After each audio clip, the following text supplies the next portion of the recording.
Здравейте, хора! Аз съм Изи и днешното клипче е нашата сутрешна рутина с Вики. Сега първо ще снимам нея, после тя ще снима мен. Така. Когато влеза в нашата стая... Чакайте, защото аз ставам по-рано от нея. Влизам в нашата стая и я намирам в това положение.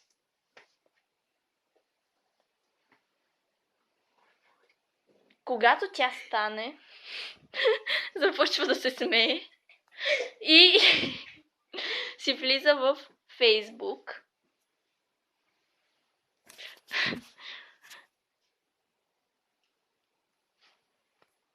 Както казах, влиза си във Фейсбук. След като влезе във Фейсбук, отива да си мие зъбите.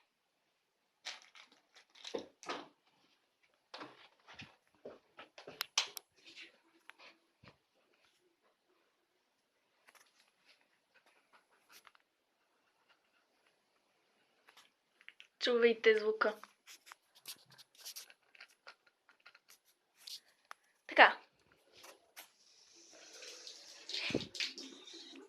Пръста ми е бил тук. Така. Когато пак тя влезе в стаята,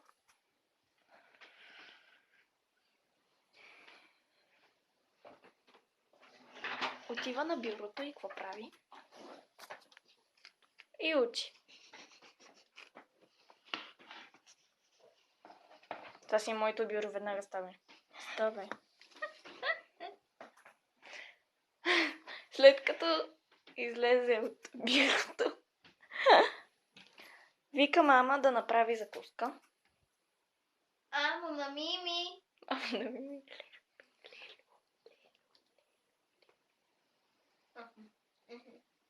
Мамо на Мими. Понякога така се шукам. Лело, направи закуска. Тя прави както винаги палачинки. И Вики яде.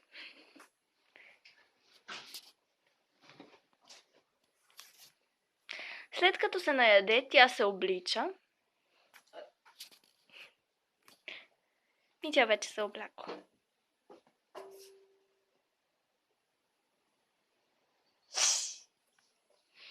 Те се облича и се реши.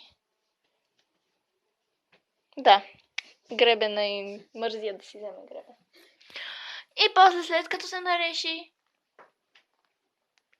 се оглежда и вика някой